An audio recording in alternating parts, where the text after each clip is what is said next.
ప్రాణ స్నేహితుడని భావించుకొని అతనిని ప్రేమించుచు యోనాతాను అతనితో నిబంధన చేసుకొనెను. చూడండి, అతనితో ఏం చేసుకున్నాడంట?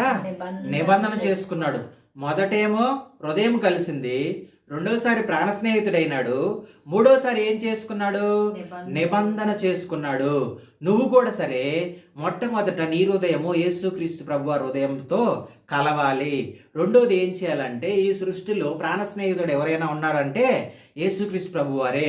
మూడోది ఏంటంటే, నువ్వు నిబంధన చేసుకోవాలి. ప్రభువా, నా జీవిత కాలం అంతయు నేను నీకు మహిమకరంగా జీవిస్తాను. నా జీవిత కాలం అంతయు నా ప్రాణం ఉన్నంత వరకు నీ కొరకే పోరాడతాను, నీ కొరకే జీవిస్తాను, నీ సువార్తనే ప్రకటిస్తాను, నీకు సంబంధించిన నీ ఆత్మీయమైన ఆత్మలను దేవుని సన్నిధానంలోకి నడిపిస్తాను అని చెప్పి నువ్వు నిబంధన చేసుకోవాలి. హల్లెలూయా. దేవునితో ఈ 3 నిబంధనలు నువ్వు చేసుకోవాలి. ఈ 3 నిబంధనలు నువ్వు ఎప్పుడైతే చేసుకుంటావో అప్పుడు దేవుడు నీ హృదయము దేవుని హృదయము ఏకమవుతుంది. హల్లెలూయా. అయితే నువ్వు జ్ఞాపకం చేసుకోవాల్సింది ఏంటంటే, యోనతాను దావీదు విషయంలో 3 విషయాలు కలిగి ఉన్నారు. వాళ్ళు అన్నిటికన్నా ముఖ్యంగా నా ప్రాణ స్నేహితుడు అంటూ ఉన్నాడు. ఈరోజు ప్రాణ స్నేహితుడు చూడండి, ఆయన అంటూ ఉన్నాడు, నేను నీకు ప్రాణ స్నేహితుడుగా ఉంటాను అంటూ ఉన్నాడు యేసుక్రీస్తు ప్రభువారు. అయితే ఆయనకి నువ్వేం చేయాలి? హల్లెలూయా.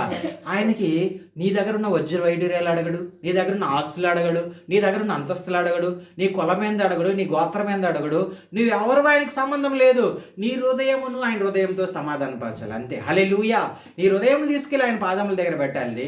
అప్పుడు నీకు కావాల్సిన ప్రతి ఒక్క ఈవుని దేవుడు దయచేస్తాడు. చూడండి, కొన్ని విషయాలు నేను మీకు గుర్తు చేస్తూ ముందుకెళ్ళిపోతాను స్పీడ్గా. 19వ అధ్యాయము 1వ వచనం చదవండి. అంతటా సౌలు మీరు దావీదును చంపవలసిందని తన కుమారుడైన యోనతానుతోను తన సేవకులందరితోనూ చెప్పగా, చూడండి, తన సేవకులందరితో తన కుమారుడుకి యోనతానికి ఏమని చెప్పాడు? దావీదును చంపేమన్నాడు. ఇక్కడ ఏమైనాడు? ఎవరు వీళ్ళిద్దరు? ప్రాణ స్నేహితులు. లాస్ట్కి ఎవరి దగ్గరికి వచ్చింది? యోనతాను దగ్గరకు వచ్చింది. అంటే వీళ్ళిద్దరు నిబంధన చేసుకున్నారు కదా, మన ఇద్దరము ప్రాణ స్నేహితులము, మన ఇద్దరము మన జీవితకాలం అంతా కలిసి ఉందాము, నేను నీకు అన్నడు కీడు చేయను, నువ్వు అన్నడు నాకు కీడు చేయొద్దు అని అనుకున్నారు. నిబంధన చేసుకున్నారు వీళ్ళిద్దరు. అయితే నిబంధన చేసుకున్న కొద్దిసేపు కూడా గడవలేదు, వెంటనే యోనతానికి ఏమొచ్చింది? దావీదుని చంపి అని చెప్పొచ్చింది. ఏమొచ్చింది? దావీదుని చంపి అని వచ్చింది. వెంటనే అనుకుంటూ ఉన్నాడు, అయ్యో నా ప్రాణ స్నేహితుడు, నేను ఇంతకు ముందే నా ప్రాణ స్నేహితుడు అనుకున్నాను, నా హృదయం ఆయన హృదయం ఏకమైంది అనుకున్నాను, నా ప్రాణ స్నేహితుడిగా భావించుకున్నాను, నేను నిబంధన చేసుకున్నాను. నిబంధన చేసుకునిందే కాకుండా 4వ వచనం ఒకసారి చదువు. 18:4.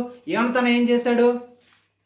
వెంటనే మరియు యోనతాను తన దుప్పటిని, తన కత్తిని, తన విల్లును. చూడండి, మరియు యోనతాను ఏం చేశాడు? తన దుప్పటిని, తన కత్తిని, విల్లును, నడికట్టును తీసి దావీదుకి ఇచ్చెను. హల్లెలూయా. ఏం చేశాడో తెలుసా? నిబంధన చేసుకున్న వెంటనే తన దగ్గర ఉన్న దుప్పటిని, తన దగ్గర ఉన్న కత్తిని, తన దగ్గర ఉన్న విల్లును తీసి, నడికట్టుని తీసి ఎవరికి కట్టించాడు? దావీదుకి ఇచ్చాడు. తన దగ్గర ఉన్నదంతా దావీదుకి ఇచ్చేసాడు. అనుకుంటూ ఉన్నాడు, అంటే నా హృదయము దావీదు హృదయం కలిసిపోయాయి అనుకుంటూ ఉన్నాడు, నేను ప్రాణ స్నేహితుని అనుకుంటూ ఉన్నాడు. కానీ వెంటనే ఏదైనా వనంలోకి సాతాను వచ్చినట్టు వీళ్ళిద్దరు హృదయం మధ్యలోకి ఎవరు వచ్చారో తెలుసా? సౌలు వచ్చేసాడు. ఈరోజు నీ కుటుంబంలోకి అలాగే సాతానుడు ఎవరి దారో ఒకరి దారి ఎంటర్ అయిపోతూ ఉంటాడు. ఏదైనా వనంలోనికి సాతానుడు ఎంటర్ అయినట్టు అదే విధంగా కుటుంబంలోనికి సాతాను ఎంటర్ అవుతూ ఉంటాడు, సంఘంలోనికి సాతాను ఎంటర్ అవుతూ ఉంటాడు. ఎవరి ద్వారా ఒకరి ద్వారా. నువ్వు జయించాలి అని అంటే దేవుడితో నీ హృదయం కలిసి ఉండాలి. హల్లెలూయా. దేవుడితో నీ హృదయము ఏమై ఉండాలంటే అంటకట్టబడి ఉండాలి. దేవునితో నువ్వెప్పుడు ప్రతిష్ఠించుకొని ఉండాలి దేవుణ్ణి. అప్పుడు నీ జీవితంలో ఎవరు ఎదురైనా కూడా సరే, ఎంతమంది సౌలు ఎదురైనా జీవం కలిగిన దేవుని నువ్వు కలిగి ఉంటే ఈ లోకం నువ్వేం చేయొచ్చు? జయించవచ్చా లేదా? జయించవచ్చు. ఎందుకనంటే ఆయన ఈ లోకమును సృష్టించాడు. హల్లెలూయా.